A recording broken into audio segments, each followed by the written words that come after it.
What's good? This is Baghead, and I'm about to be on ADP FM.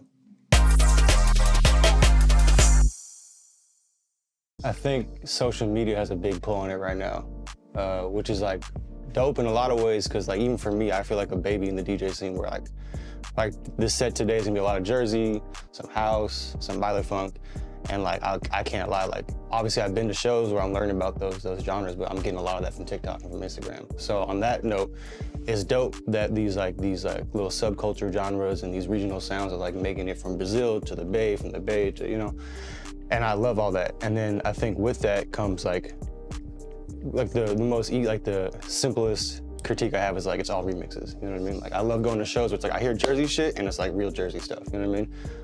But then I've gone to shows where it's like every single baile is the, you know, like baile funk remix, Jersey remix, you know what I mean? And then to build on that, I think I've noticed at DJ parties, like people dance when they know the song.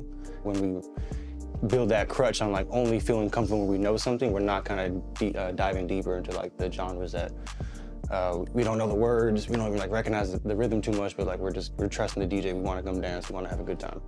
So I'd like to see more spaces, and I'm seeing it happen, right? It's not across the board, but I think a lot of spaces are like, there's a little awkwardness to it, you know? And you have to know the songs that have fun. That's kind of what I see right now. I'm part of Family on a Group, and we throw DJ parties, and we've tried to incorporate like some more like Afrobeat and house and Jersey type sounds into our sets. Like we had a super lit all-star weekend DJ party at El Rio, and played a lot of hits, Waka Flocka, playing hyphy, you know, classics. But I worked in like a little juke song for a second. No one knows that song, right? And I saw the crowd get kind of like, okay. But I felt good about just risking it. Like, I want to play this, you know what I mean? I'm gonna do that. But at the same time, like I like that balance. Like, look, we're throwing this party, like it's understood as like a hip hop party. So I'm gonna like give the people what they want. But I do like to incorporate different sounds that people don't know. But in some spaces, I feel more comfortable really going deeper into that, right? Like I had a set, the homegirl Sage booked me at the Felix for her no guest list party, and like I played completely baile funk, Jersey, house, G-com shit, you know what I mean? So.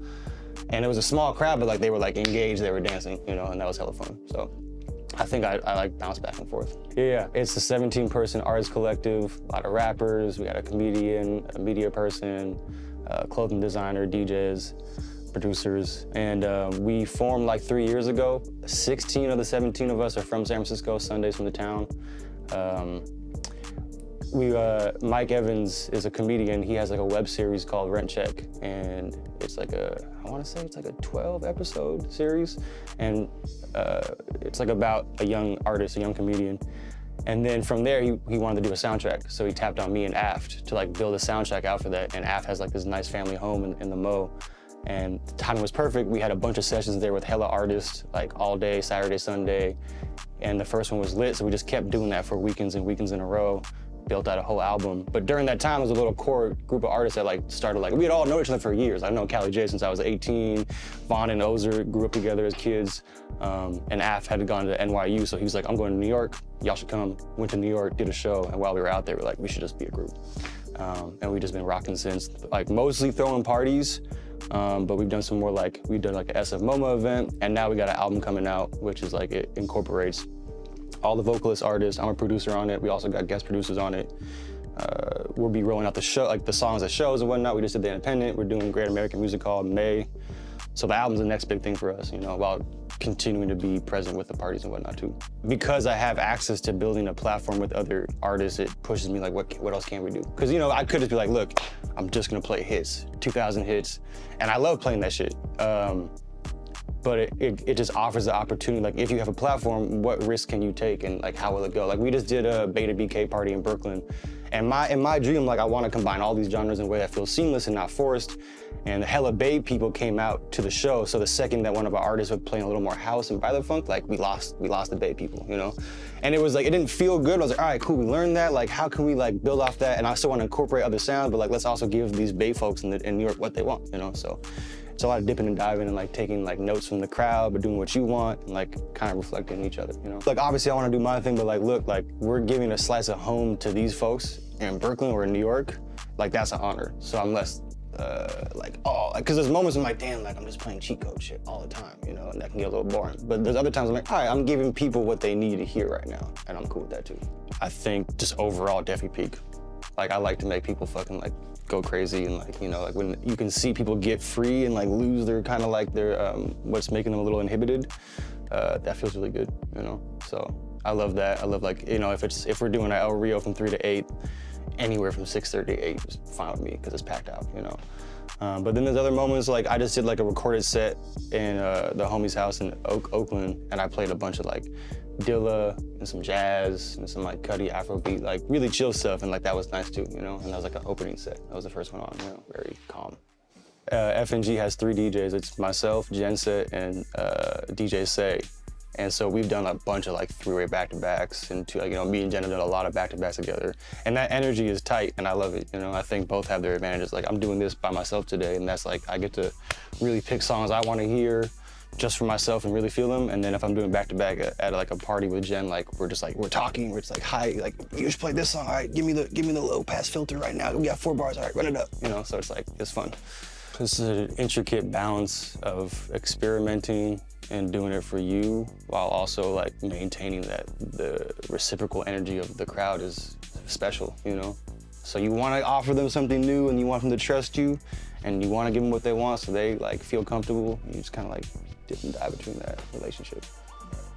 I think they're all dope. I think what I was saying is just when it feels hella saturated. When it feels more about, like I've seen DJ sets, I'm like, oh damn, like all these songs came from TikTok because I recognize all these songs. And I think they're all dope, but like you clearly just like download. Now play.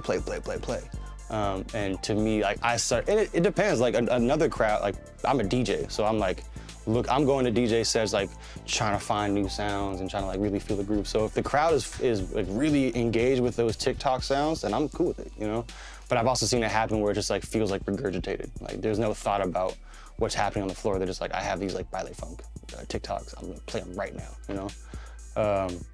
So I think the balance, it all comes back to balance for me and like time and place. You know, if you're playing remixes and it hits, then go crazy. You know, if you're playing remixes and it feels kind of stale, then I would like ask you to push yourself as an artist to, you know, whatever, figure something else out. And you can't beat originals, you know what I mean? Like you play Love by Keyshia Cole, like that's it. You don't really need, like you could do an Afrobeat remix of it and that might be perfect, but if you play Love just straight up, it's tight, you know? At the All-Star El Rio show we did, it was like really packed out, and I was playing Third World Lil Bud, and it was like turned up, and I just like kept teasing Love, and my homegirl was like, what are you doing? Like she was like mad at me, and I was like, I got it, don't worry. I just, you know, at a certain point you can just do what you want when you play those kind of songs. Started off as a producer, so that's like the foundation, is being like a hip hop sample-based producer, like Dilla, Premier, like that kind of, that sound. And eventually started like putting out music and like doing rap shows, and so I was like, all right, I should DJ. Like I have songs I like. And then I actually went to Horizons as like an 18-year-old. Horizons is this youth program in San Francisco that, with Horizons is the DJ project. And so they had production classes and DJ classes, and I was in the DJ class. And so Quest, legendary DJ, he was a DJ, and like, I can't do it now, but he taught me hamster scratching, right? That's his thing. And so like that was like, all right, now I can like use Serato, I can spin, we're throwing hip hop parties, we're getting like some kind of like homies that come to our shows. So I just started there, and like the first party I remember DJing that was like cracking was like a house party in Lakeview, like SF State kids plus Bay kids. I just like, the homie had like techniques. I was just spinning like Bay Area classics and like 2000 hits, and like I just got into it through like parties and hip hop, you know what I mean? I mean, this is the part where I feel like a bit of a baby, where it's like, you know, like, not to say the next names I'm gonna say are like anything to mess with, but I just know there's a deep, deep culture of like, I love Moody Man, right? But I'm sure there's so many people in that scene that I don't know about. So I feel like Moody Man is like the introduction to like, you know, like deep house and sample-based house. So I love Moody Man. And then like Jyoti, she's hella tight. She like has this party called Homegrown. And it's like a party that there's no set list, there's no flyer. You don't have phones, you pull up, you can't see the DJ. The idea is you come to dance, you come to like experience. And it was interesting because she did it in New York, and then she said, I won't be back for a little bit because the energy in there was not what I wanted. People had their phones out, people were not trying to like, you know, like I like the idea of building spaces where you come to experience music and find music and meet people. And it's not about how lit it looks. You know, like I love Boiler Room, right? I mean, right now they're under some heat, which I think is valid heat for being attached to Israel and whatnot. But like that culture is dope because it looks lit, but you also get the whole like phones out. And it's like, are you there to like experience the DJ? Or are you more there to make people know you were there? You know what I mean? So she's tight, and she also plays like her and I think his name is Jael. It's Jael.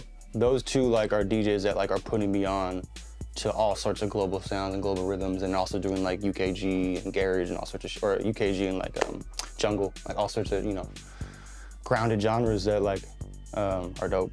And then I like a lot of folks in the Bay who are like really like, you got Homies for Homies, you got Love Supreme, you got Drew Bang always doing stuff.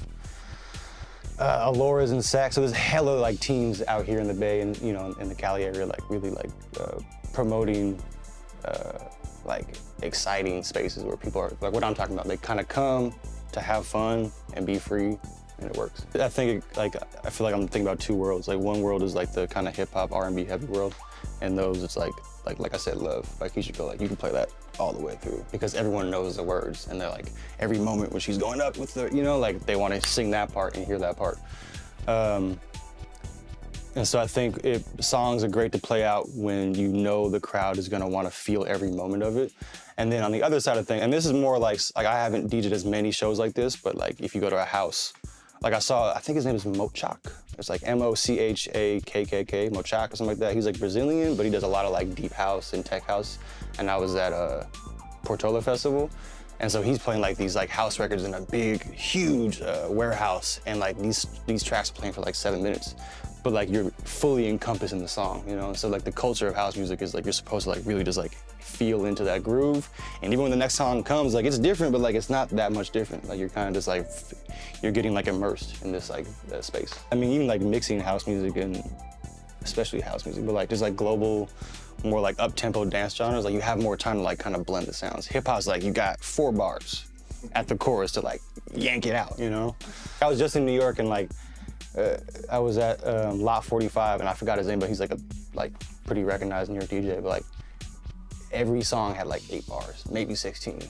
And it was 2 minutes, like, dang, spend this for a minute. And like, I liked it. I got a little like, I was like, oh, fuck, But like, that's that culture, you just like kind of smacking stuff. I live in LA now and like now I went to New York and I've been in New York a couple times and like, being able to like actually pop out, and then I'm from the Bay, so it's like I'm like seeing DJ culture consistently and like in different, New York is not one thing, right? So you go to different spaces and you just like, something's going on. It feels like people feel stiff, but like they're looking for somewhere to get free, and like it's just you got to create the right space with the right people, and they're like you need enough. Like I was at a party and like it was too small, so like the music was tight and you saw people kind of want to move, but like you'd move for a second and someone's like trying to get by you, you're like, oh, I can't move. I'm about to step on this girl, my bad, So.